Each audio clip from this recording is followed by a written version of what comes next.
السلام عليكم ورحمة الله وبركاته. قبل البداية شكرا لكم جميعا، لا تنسى الاشتراك في القناة وعمل لايك للفيديو وتعليق قد يحفزنا على الأداء كثيرا. موعد مباراة الدوري الإسباني الدرجة الأولى الأسبوع 16 برشلونة يواجه ريال بيتيس السبت مساء. القناة الناقلة بإسبور اتش دي 3. فيما يتعلق بالملعب ستاد بينيتو فيا مارين. أما بالنسبة لحكم المقابلة أليخاندرو مونيز رويز.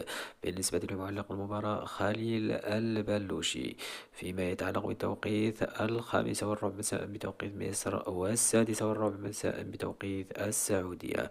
وهذه باقي القنوات الناقلة للمباراة: ديجيتال سبورتو اتش دي رومانيا، وأرينا سبورتو اتش دي كرواتيا.